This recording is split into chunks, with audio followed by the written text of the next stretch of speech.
कभी सोचा है कि हमारे पुराने फोन, लैपटॉप या टीवी का आखिर होता क्या है? हम में से ज्यादातर लोग तो यही सोचते हैं कि ये बस कचरा है। लेकिन क्या हो अगर मैं कहूं कि ये कचरा असल में एक छिपा हुआ खजाना है? तो चलिए आज इसी की पड़ताल करते हैं। चलिए सीधे मुद्दे पर आते हैं। जरा इस नंबर पर गौर कीजिए। 6 करोड़ 20 लाख मीट्रिक टन। ये सिर्फ एक साल यानी 2022 में दुनिया भर में पैदा हुआ ई कचरा है। मतलब ये इतना ज्यादा है कि हम इसकी कल्पना भी ठीक से नहीं कर सकते। और ये हमें दिखाता है कि हम कितनी बड़ी प्रॉब्लम से जूझ रहे हैं। तो फिर सवाल ये उठता है कि क्या ये सब सिर्फ कचरा है, या कहीं हम सोने की खदान पर तो नहीं बैठे हैं? और यही वो सोच है जो पूरी कहानी को पलट देती है, जिसे हम कहते हैं शहरी खदानें, मतलब हमारे ही शहरों में छिपा हुआ खजाना। तो चलिए सबसे पहले ये समझते हैं कि ये ई कचरे का पहाड़ असल में कितना बड़ा है और ये क्यों इतनी तेजी से बढ़ता जा रहा है। तो भाई ये ई कचरा आखिर है क्या?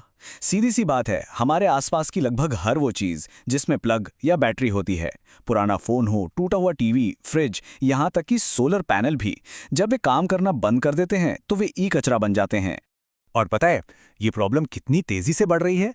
जरा सोचिए, सिर्फ यूरोपियन यूनियन में ही ये कचरा हर साल लगभग 2% की रफ्तार से बढ़ रहा है। ये किसी भी दूसरे घरेलू कचरे से कहीं ज्यादा तेज है।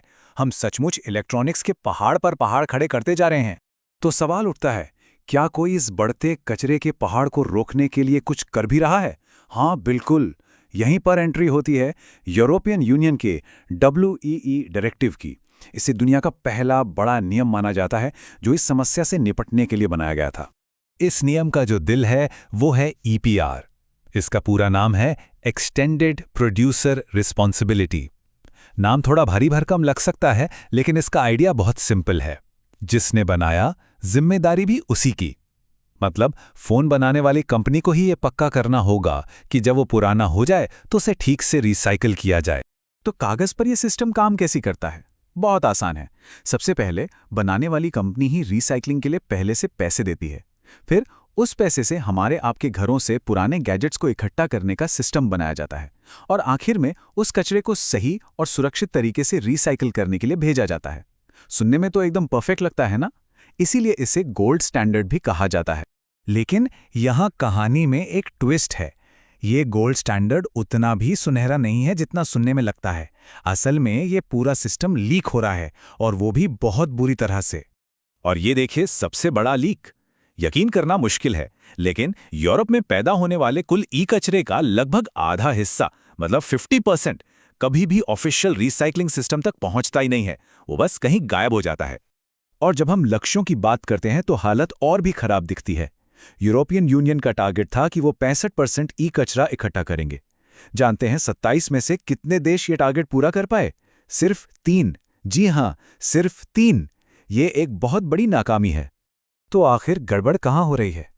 असल में कई जगहों पर। एक तो ये नियम पुरानी टेक्नोलॉजी के हिसाब से बने हैं। लोगों को यही नहीं पता कि अपना पुराना सामान कहां देना है। और जो सबसे हैरान करने वाली बात है वो ये कि सिर्फ 23% रिसाइकलिंग प्लांट ही असल में हाई क्वालिटी स्टैंडर्ड्स का इस्तेमाल कर रहे हैं। अच्छा, तो अगर यूरोप, जिसे हम बेस्ट केस सिनेरियो मान रहे थे, वो स्ट्रगल कर रहा है, तो बाकी दुनिया का क्या हाल है? चलिए एक नजर डालते हैं। अब यहाँ चीजें काफी इंटरेस्टिंग हो जाती हैं। यूरोप में तो एक कॉमन नियम है, पर अमेरिका में ये खिचड़ी की तरह है। हर राज्य का अपना अलग कानून। चीन में एक सेंट्रल कानून है, लेकिन वो सब कुछ कवर नहीं करता। और फिर आता है जापान, जो बिल्कुल ही अलग है। वहां सामान खरीदने वाला यानी हम और आप जैसे लोग खुद ही रिसाइकलिंग के लिए पैसे देते हैं। अब बात करते हैं भारत की। यहाँ की चुनौती बिल्कुल अलग है। यहाँ दशकों से एक बहुत बड़ा इनफॉर्मल सेक्टर है।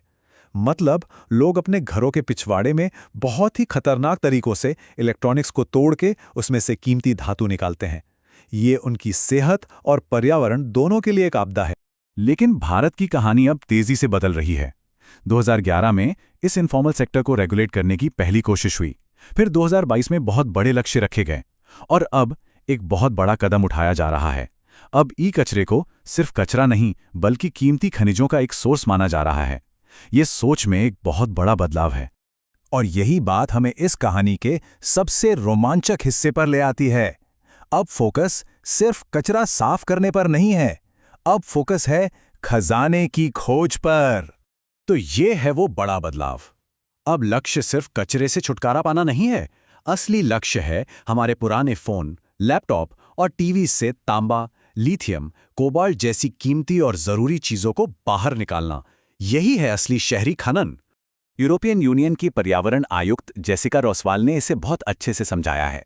ये सिर्फ पर्यावरण को बचाने के बारे में नहीं है, ये हमारी अर्थव्यवस्था को मजबूत करने और ये पक्का करने के बारे में है कि भविष्य की टेक्नोलॉजी के लिए जरूरी संसाधन हमारे पास हों। और ये कनेक्शन समझना बहुत ज़रूरी है। हमें ग्रीन एनर्जी के लिए बड़ी बड़ी बैटरियों की ज़रूरत है, और वो बैटरियां किससे बनती हैं? उन्हीं कीमती खनिजों से जो हमारे पुराने फ़ोन और लैपटॉप में छिपे हुए हैं। ये एक सीधा और बहुत पावरफुल कनेक्शन है। तो आज हम इस एक सवाल के साथ खत्म करते हैं। क्या ऐसा हो सकता है कि जिसे हम आज कचरा समझ रहे हैं, वही असल में भविष्य के लिए हमारा सबसे बड़ा संसाधन हो? अगली बार जब कोई पुराना गैजेट हाथ में आए तो उसे सिर्फ कचरा मत समझिए, उसे भविष्य की एक खदान समझिए। ये एक सोच है जो सच में सब कुछ बदल सकती है।